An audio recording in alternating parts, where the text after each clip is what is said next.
प्रारब्ध के सभी दर्शकों को मेरा नमस्कार। मेरा नाम है संदीप आर के सिंह और आज हमारे साथ कई दिन बाद श्री आनंद राज अध्यक्ष जी। आनंद सर, बहुत बहुत स्वागत है आपका। नमस्ते सर, यदि अगर रिजर्वेशन पूरी तरह हटा दिया जाए हाँ फिर तब भी क्या इस सामान्य वर्ग का पूरा भला हो जाएगा? बिल्कुल नहीं। हाइपोथेटिकल रियलिस्टिकली बता रहा हूं आपको, बिल्कुल नहीं होगा, बिल्कुल नहीं होगा। अभी देखिए, बता रहा हूं आपको, अभी ये क्या बोलते हैं, ये तो देखिए 30-40% पर ले जाते हैं। हमारे बच्चे 70-80% लाते हैं, 85% लाते हैं, इनको नहीं मिलता। भाई तुम्हारे बच्चे जिस परीक्षा में 85% लाते हैं ना, उसका कट ऑफ 97 होता है।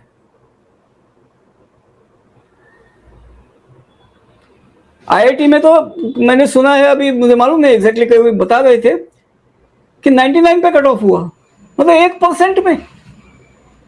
सर, जब हम लोग जेईई देते थे हाँ, तब भी 105-110 सवाल आते थे और आपके उसमें से 106-107 सही होने चाहिए, तब आपका प्री क्वालिफाई होता था। हाँ, अगर मैं कहता हूँ, और उस समय सीटें भी 9000 थी, अभी तो बढ़ के आईआईटी की सीटें 18000 हो गई हैं। क्या वो सीटें बढ़ना तो नहीं देख रहे हैं, ये लोग इग्नोर कर रहे हैं, वो एक अलग बात। मतलब कैंडिडेट्स भी तो बढ़े हैं। हाँ ठीक है, कैंडिडेट बढ़े हैं, ठीक है, गॉट इट। पर यदि मैं रिजर्वेशन हटा दूं पूरी तरीके से, मैं नहीं तो मतलब जो भी हटा दे, कुछ नहीं होने वाला। अब मैं कितने बच्चों का इन्हीं इसी सामान्य वर्ग के कितने बच्चों का एडमिशन हो जाएगा? आधे से 1% भी नहीं बढ़ेगा। ठीक, इनको ईमानदारी से कट ऑफ का लिमिट ध्यान में रखने दीजिए, ईमानदारी से, ठीक है। रिजर्व कैटेगरी में लगभग, मतलब ओपन कैटेगरी में जितनी सीटें हैं उससे कम ही सीटें रिजर्व कैटेगरी में जाती हैं, ज्यादा तो नहीं जाती। नहीं, 50-50 मान के चलते हैं, ठीक है। चलिए, ठीक है, ठीक है। तो 51-49 है ना, 2% का तो फर्क है, कम नहीं होता। ठीक है, तो चलिए 50-50 मानकर चलते हैं। तो आपके पास, मतलब टोटल अभी समझो आपके पास 15,000 सीटें आपको मिल रही है, तो 15,000 और खुलेंगी। आप बस अपने टाइम का कट ऑफ याद रखिए। और 15,000 के लिए कितना नीचे आएगा कट ऑफ?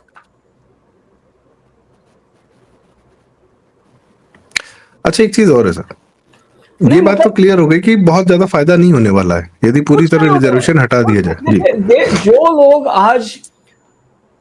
लोग आज 70 से 80% की जो दुहाई देते हैं ना, उनका तो कुछ भी नहीं होने वाला। ठीक, अब इसके नेक्स्ट लेवल पे जाते हैं, नेक्स्ट सवाल पे जाते हैं सर। मान लीजिए रिजर्वेशन हट गया, सारी सीट मान लीजिए कहते रिजर्वेशन हट गया, और ये दुराग्रह भी है कि हम ही ज्ञानवान हैं, हमारा सामान्य वर्ग ही बहुत ज्ञानवान है, बाकी लोग तो ज्ञानवान नहीं है, बाकी जो आरक्षित वर्ग है वो ज्ञानवान नहीं है, उसको सीटें नहीं मिलती है, जबरदस्ती दी जाती, इत्यादि इत्यादि। इस तरीके के ज्ञान जो है परोसे जाते हैं, यही सब इन लोग का क्या कहते हैं, इन लोग के तर्क यही है, कुतर्क जो भी। हाँ ठीक है, मान लीजिए इन्हीं लोगों को सारी सीटें मिल जाती हैं, आईआईटी की, नौकरी की, आईएएस की, पीसीएस की, सरकारी सारी प्रोफेसरशिप, ये वो यह सारी चीजें। तो पहला तो ये तय है कि तब भी सामान्य वर्ग का 90% आदमी, 95% आदमी फिर भी जो है प्राइवेट स्पेस में ही उसको कार्य करना पड़ेगा, क्योंकि इधर उतनी सीटें हैं नहीं, नौकरियां हैं। ठीक है, प्राइवेट स्पेस में ऐसा मत कहिए, तभी भी जो है सामान्य वर्ग का व्यक्ति है उसको उस स्पेस में जगह नहीं मिलेगी। बस ठीक, हाँ, उस स्पेस में जगह नहीं मिलेगी। ठीक है, तो जीवन यापन के लिए कुछ ना कुछ करना पड़ेगा। ठीक, तब वो बहाना भी हट जाएगा कि भैया रिजर्वेशन नहीं था तब भी हमें मिले। अगर इनका ही कब्जा हो गया एक पूरे सरकारी सिस्टम पर, इत्यादि इत्यादि पर, तो क्या बाकी समाज इनसे दुखी नहीं होगा? एक वर्ग का एक पूरे सिस्टम पर कब्जा कैसे हो सकता है? वो तो फ्यूडलिज्म हो गया, वो तो जमींदारी हो गई, या तो क्या कहते, क्रीमी लेयर का क्रीमी लेयर प्रोमैक्स हो गया। तो और जो दूसरा वर्ग है उसमें असंतोष तो आएगा ही आएगा, किसी न किसी दिन फटेगा। तो क्या यह जो बौद्धिक वर्ग है, जो ज्ञान लेके बैठा हुआ है सीटों पर, इंजीनियरिंग पर और क्या बोलते हैं नौकरियों में, इसको एक बड़ी जनता के असंतोष से बचाएगा कौन? देखिए, मैं आपको एक बात बताता हूँ, एक बड़ी क्योंकि ईमानदारी। सरकारी मानसिकता तो सर 100% है जनता को लूटने वाली। सरकारी अधिकारी में और कोई बहुत ज्यादा, और रेयरली आपको इक्का दुक्का तिक्का मिल जाएंगे जो ठीक ठाक लोग होंगे, बाकी तो उनको करना ही है। वो सर्विस यूं ही लिखते हैं, वैसे तो रूलर्स है। तो अरे बड़ा कष्ट है सर, सेवा तीर्थ नाम रख देने पर और कर्तव्य भवन रख देने पर बहुत तो कष्ट है। सत्ता तीर्थ रखना था ना। सेवा तीर्थ खामखा रख दिया, सत्ता तीर्थ रखना तो सर ये जो हिंदू समाज का ये वर्ग है जिसको पूरा ये भाव है, या उन चंद लोगों को जिनको लगता है कि उन्हीं का अधिकार है, वही ज्ञानवान है, वही जो बोल दे वो मान लेना चाहिए, भाई दे दी तुम्हें सारी सीट्स, दे दी, सारे पावर पोजीशन दे दिए। मैंने स्मिता प्रकाश का एक वीडियो देखा था, छोटा सा शॉर्ट है। मुझे वही बात मिली जो मैं कुछ सालों से कह रहा हूं। उसने कहा था कि चाइना में ऐसे लोग, उनको नेकेड पॉलिटिशियंस कहते हैं कुछ लोगों को, वो लोग हैं जिन्होंने अपने बच्चों को यूएस भेज रखा है, मतलब वहां सेटल किया है। ठीक है, चाइना के वो पॉलिटिशियंस हैं जिन्होंने अपने बच्चों को यूएसए वगैरह में सेटल किया है, तो उनको नेकेड पॉलिटिशियंस कहते हैं। तो नेकेड इसलिए कहते हैं क्योंकि एक दिन उनकी जगह कब खाली हो जाती है उनको पता भी नहीं चलता, और इन लोगों का क्या हुआ वो किसी को पता भी नहीं चलता। मैं आपको एक बात कहता हूं, ये सभी जो ब्यूरोक्रेट्स वगैरह जो है, खास करके ब्यूरोक्रेट्स, जिनको सभी पॉलिसी डिसीजन का ये किया था, उनमें से कितने के बच्चे यही है, मतलब नॉर्मल लाइफ में है, यही हो गए तो बस उनको भी कंटिन्यू कर दिया होगा। जैसे अपने यहाँ जुडिशियल में तो जज गोत्र हो गया है, चाचा जज, ये जज, वो जज, मामा जज। अरे सर, जाति व्यवस्था की कुरीतियां देखनी है तो जुडिशरी में देखिए ना, जुडिशरी के अंदर देखिए, वो अलग एक अजीब अपने आप में वो जाति व्यवस्था है। हाँ, जाति व्यवस्था है, अंदर में ही शादी, अंदर में ही एक ही दूसरे के बच्चों को आगे बढ़ाना, सब करना है। हाँ, मुसलमानों में जो सैयदवाद है वो वहीं पे है, वो इनका ताजीवाद है। अरे सर, इसीलिए तो मन मिलता है इन लोग का। खैर, coming back to our own question, बड़ा जरूरी डिस्कशन है सर, कि सारी सीटें मिल गई तो एक वर्ग है जो शोषित वंचित रहेगा, क्योंकि आप पूरे शासन तंत्र पर आपका कब्जा रहेगा। ठीक है, तो भाई सत्ता का तो चरित्र होता है, आपको शेयर तो करना पड़ता है, पर चूंकि आप काबिज हैं तो एक वर्ग है जो जिसमें असंतोष बढ़ता जाएगा, क्योंकि हरकतें भी आपकी वही हैं, लूटने वाली। आपको किसने कहा? उसके ताप से कौन बचाएगा? एक मिनट, ये शेयर करने का आपको किसने कहा? जब आप फ्यूडलिज्म की बात करते हैं तो डेमोक्रेसी से ज्यादा फ्यूडलिज्म की लाइफ रही है। भारत में डेमोक्रेसी जो है वो जुम्मा 80 साल की है। उसके पहले तो राजशाही थी।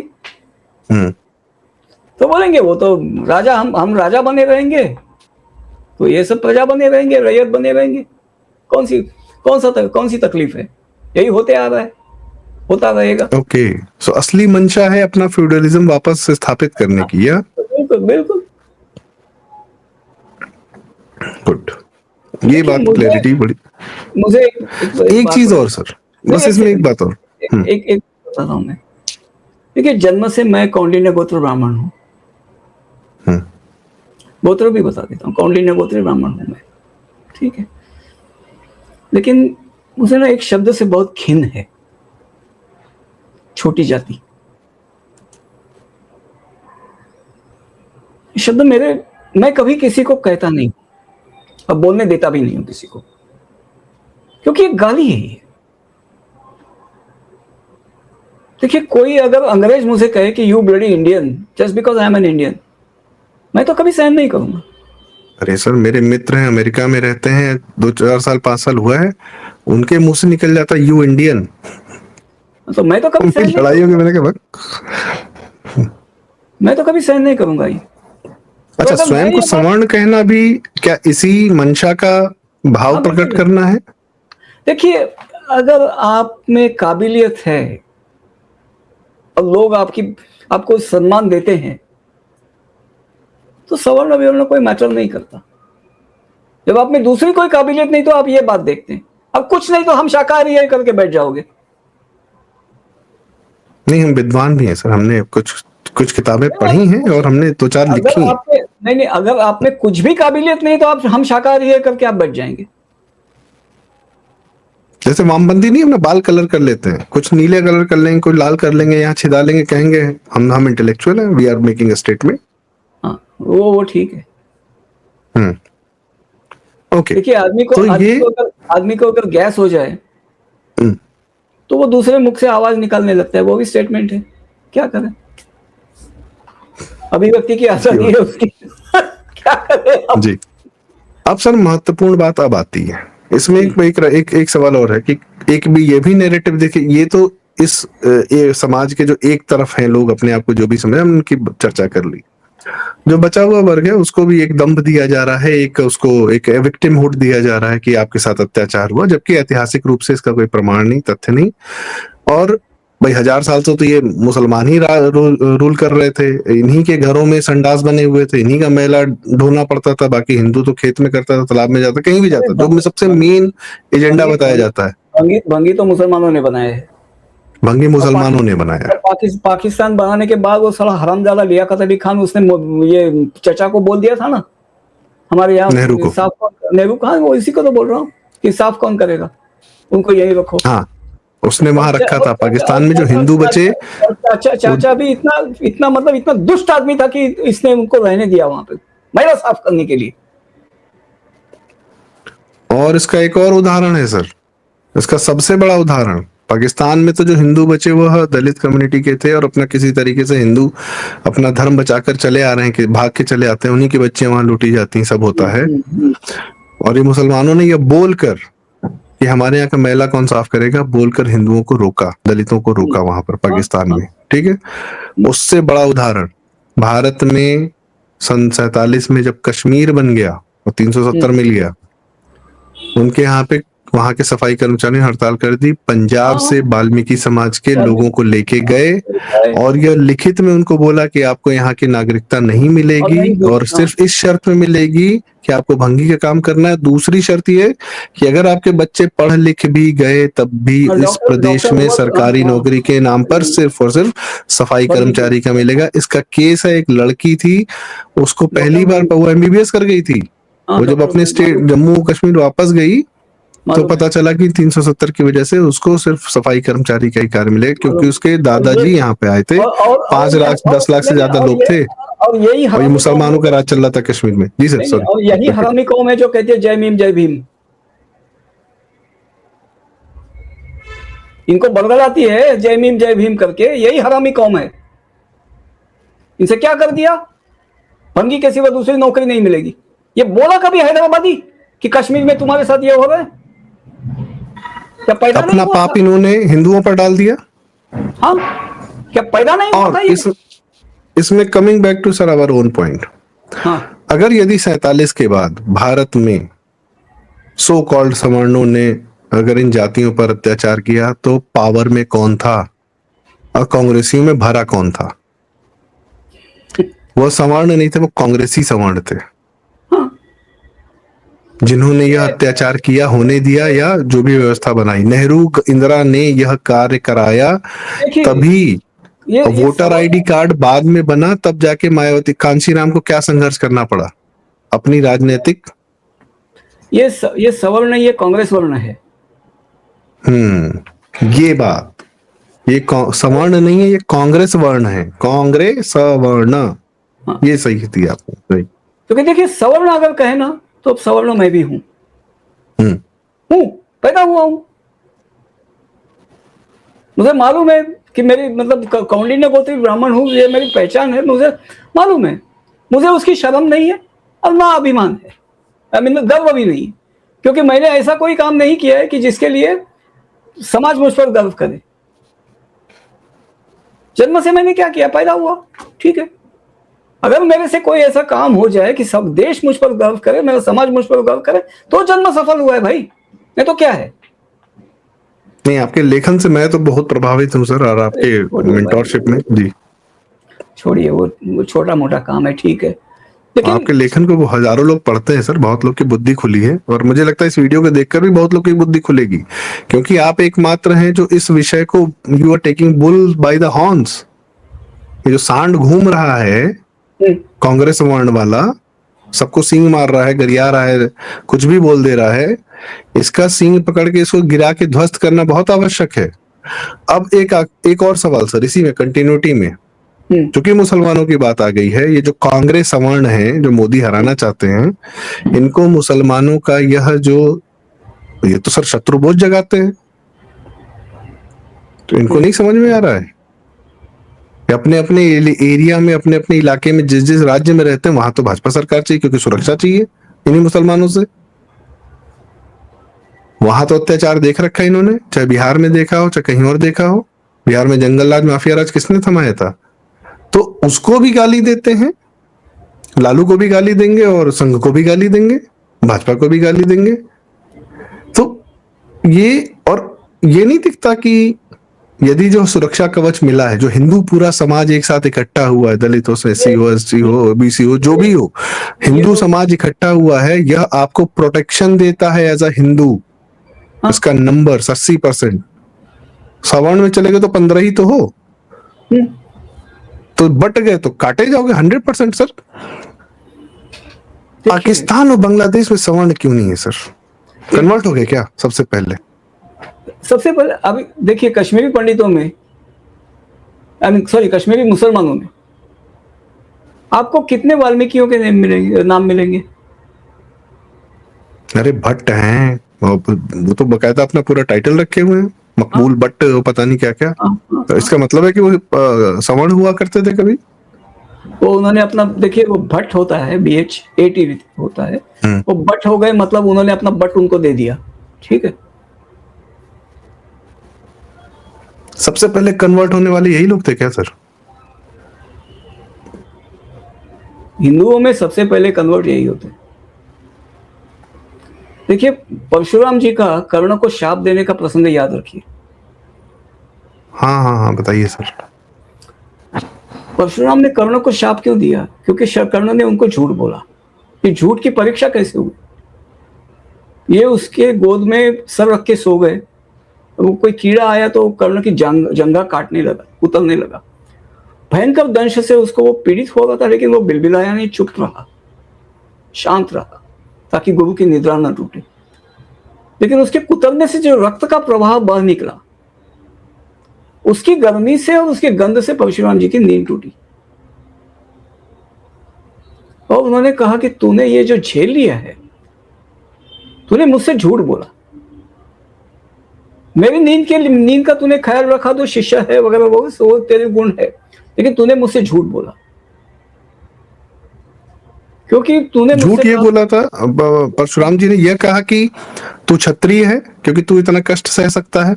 नहीं, उन्होंने ये कहा कि तूने मुझसे झूठ बोला था, मैंने जब कहा था कि मैं ब्राह्मण के सिवा किसी और को विद्या नहीं दूंगा, तो तूने अपनी पहचान ब्राह्मण बताई। तू ब्राह्मण हो नहीं सकता, क्योंकि ब्राह्मण में इतनी सहनशक्ति है ही नहीं कि इतना वो दर्द झेल सके। कोई भी चाहे महाभारत देख ले, यही मिलेगा। परशुराम जी ब्राह्मण शिरोमणि, जिनके नाम पे आजकल सभाएं होती हैं, उन्होंने यह कहा कि ब्राह्मण इतना कष्ट नहीं सह सकता है। तुमने मुझसे झूठ बोला, तू ब्राह्मण हो नहीं सकता। महाभारत देख लो भाई, पढ़ लो भैया, देखो मत, तो सीरियल में कुछ भ्रांतियां हैं। अभी कोई हमसे पढ़ लो, महासमर पढ़ लो, कोहली जी की। हाँ, महाभारत भी पढ़ो, गीता की महाभारत पढ़ लो, संक्षिप्त 2 खंड में आती है, प्लीज पढ़िए।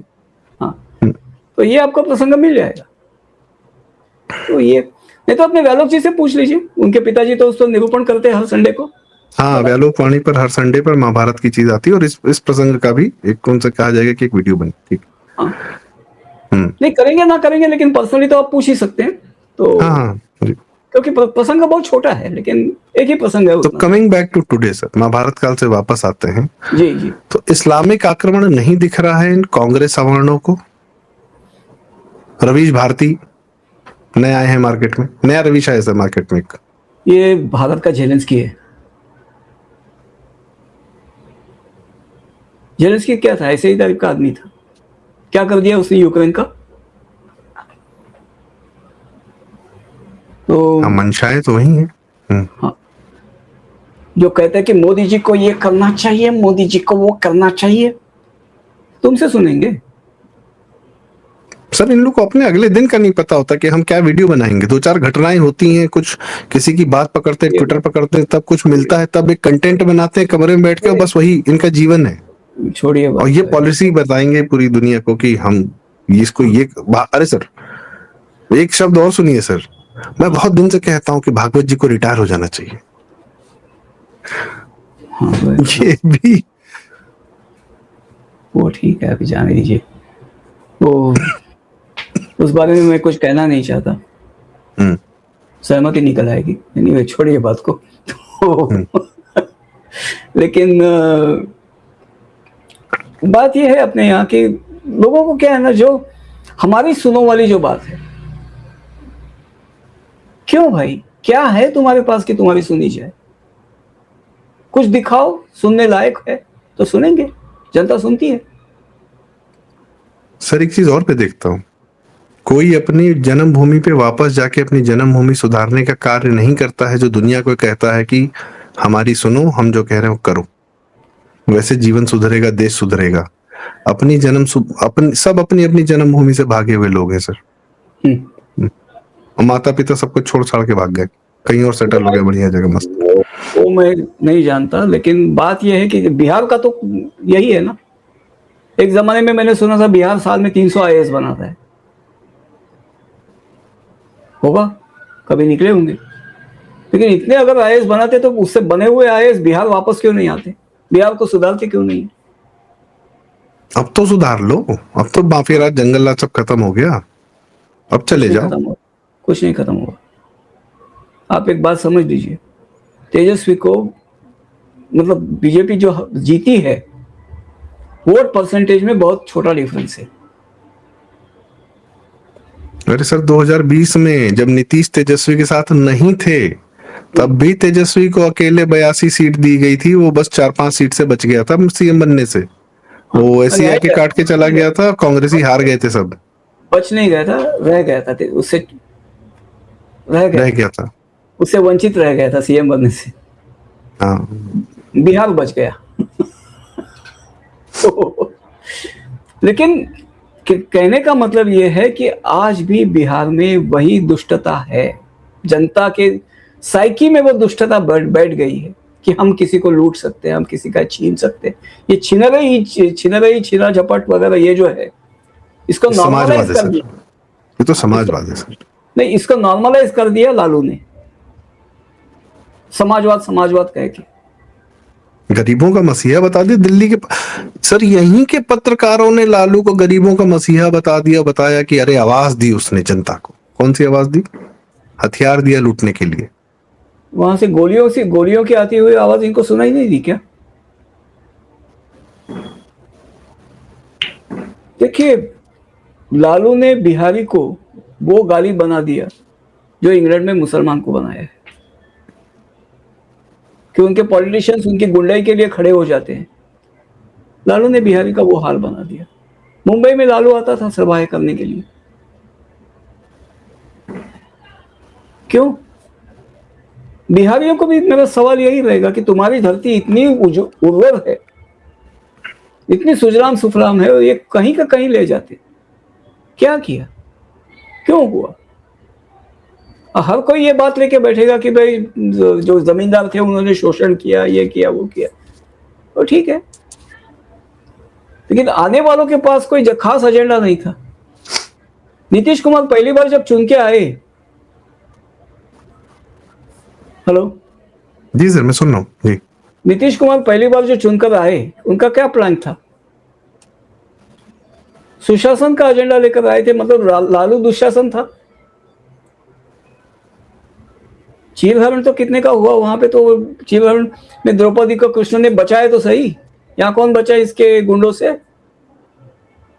आईएएस की बीवी तक नहीं छोड़ी सर इन लोगों ने। मालूम है।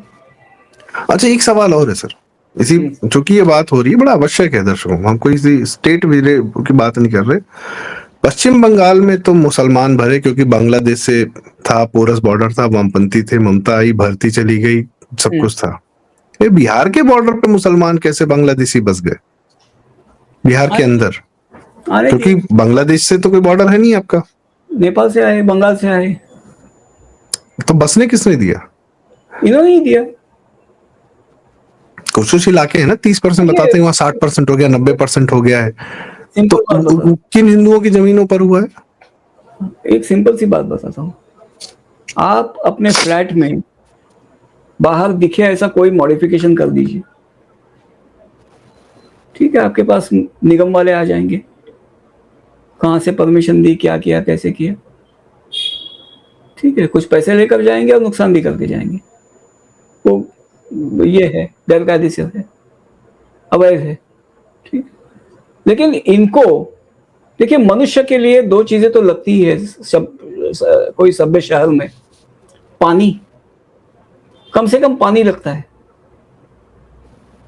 आग, बिजली, रोशनी और जो चूल्हा है वो वैसे तैसे कैसे भी करके जुगाड़ कर लेगा, लेकिन पानी तो लगता है। अब पानी का मतलब ये है कि पीना और धोना, धोने के लिए लगता है, मतलब कंजम्पशन के लिए और निस्सारण के लिए भी। वो कौन करके देता है उनको? कौन पानी ला के देता है? अगर घर में नहीं लाने दिया तो बस्ती में पानी कौन ला के देता है?